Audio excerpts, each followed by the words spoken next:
Man, was not ready. Was not ready.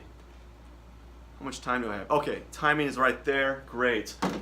Hello, true art believers. I am Matt Pearson, and this is Painting with Pearson. And today we're just going to briefly talk about, if the heat doesn't kick on, I'm going to briefly talk about fail again, fail better. The art of failing, right?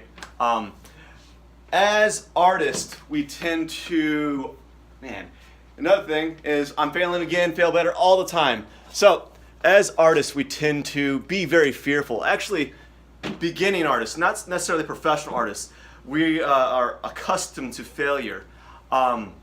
So as an adjunct professor and as a teacher, I'm often encountered by a lot of students who are often very timid and fearful of making mistakes.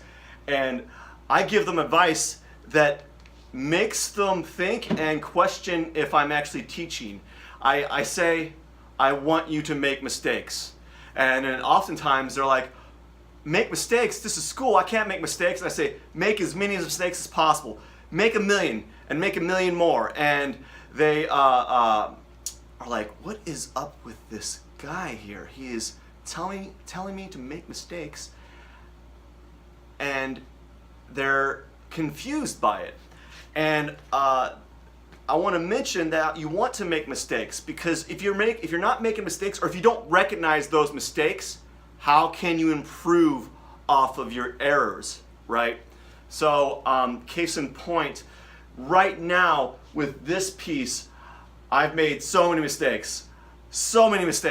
Every little mistake I've been doing has added months to my piece. One mistake I did that I regret is I did not plan this piece out accordingly. I usually plan it using Photoshop and design the whole thing, but this time I decided, you know what, just gonna wing it.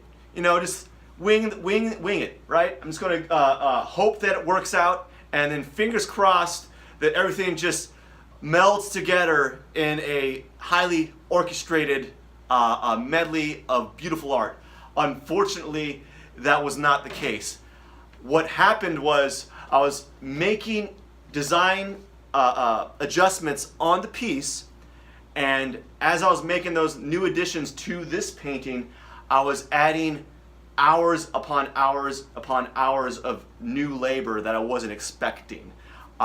So when I am going to do another piece of this scale, what I would do is I'm going to design the whole thing in Photoshop. The colors are going to be a little bit wishy-washy. I don't know what colors I'm going to use, but I'm definitely going to design the patterns and the figure and everything accordingly, so I don't have to question how it's going to, what the turnout is going to be when I'm finished with this piece. So that is a major error on my behalf with regards to this piece. Another thing that I'm learning as I'm doing this piece is each cherry that I'm doing is slightly different than the other one. So this was my first one, this was my second batch, and this was my third batch, and each one's slightly better than the other one. I've been tweaking the amount of purples and reds and alizarin crimsons that I've been using in these cherries. And in this one, I decided that I want to use Prussian blue because I needed a darker, more rich tone for the dark tones. And I was finding I was just getting like dark red, but I needed like a very rich dark purplish red, and the Prussian blue was just knocking that tone down to the level that I wanted. Now again, each one is a failure in itself, but each preceding one is a failure that's failed better, right? So I've improved the formula that I was working with in this piece. Now with students, when I'm teaching them, I tell them to do a drawing and do that one again. And I come back, after I do my rounds, I come back, do it again. And they're like, well, I like this. Now, I think you can go more. Push it till you have no more ideas from that initial idea.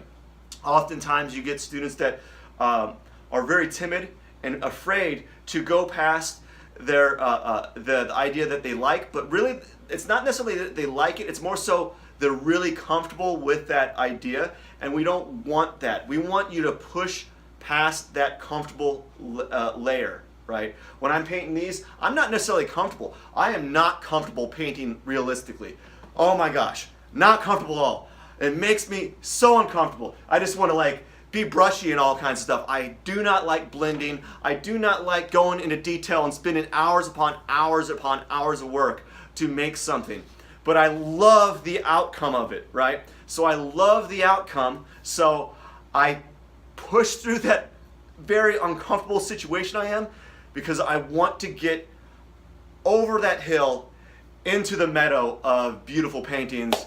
And unfortunately, it can be mind-numbingly boring or mind-numbingly irritating to the point where like I'm thinking to myself, did I choose the right method for this painting? Should I just gone like a different way to make it easy on me? Because I could have made it easy. I could have chose not to use cherries. I could have just stuck with the circles and stripes and said, you know what, that's good enough. But I need another element, another visual note. Again, when I say visual note, oftentimes when I'm teaching as well, I always say like you want your work to have multiple notes, kind of like music. Really, music that's really profound has lots of layers to it. So I try to segue those analogies together. The same thing when I talk about when I'm teaching drawing. I have them repeat the same exercise over and over again, and I say, you know, this is kind of like when you're playing. If anyone plays piano, it's kind of like doing that piano scales over and over again when you're first learning how to play the piano. I don't know how to play the piano, but I remember kids hitting just doing like the same notes over and over again. It's like some techno noises. I'm sorry. Anyways, fail again, fail better, be better, okay? Now, there's a caveat to this methodology. It doesn't work if you don't want to recognize any error or any problem with your work. So if you think that your work is great or working well, great, I'm happy for you. But if you are unsure, then maybe you're not pushing yourself. Now, also, if you think that your work is fine and you're content with it, then you're not asking the right questions to improve your work. Really, being an artist is asking better questions on what you can do to improve your work, and that catapults to the area of failing better each time. It's not the work that you're working on at the moment. It's the work that you're going to do after this one that's going to show the growth. Unfortunately, you got to get past the piece that you're working on to actually apply the new things that you're doing.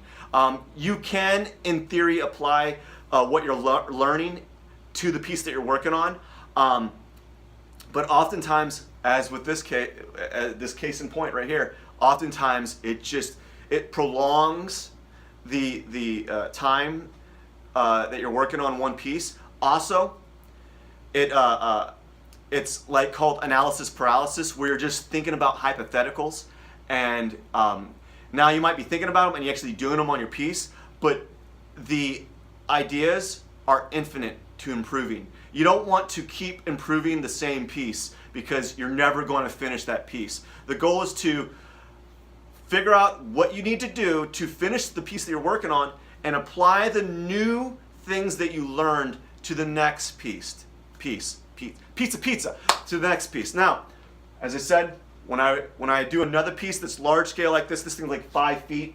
I have to stand up, right? This thing's like 5 feet. So when I work on this piece, work on another piece of this scale, I'm going to go on Photoshop or GIMP, the free version of Photoshop, and then I'm going to design the whole thing from top to bottom.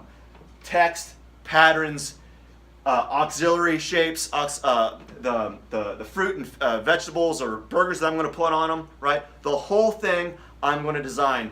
As I said before, I have a little leeway on what colors I want to use because I like to change the colors a little bit, but I will design the colors as well. But there's going to be a little bit of a variation there because I don't like to have the same tones or the same colors in each pattern. I like to maybe tint it slightly off so there's a little variation. So, again, when I work on a new piece like this, it's going to be better, and I'm going to fail on that one.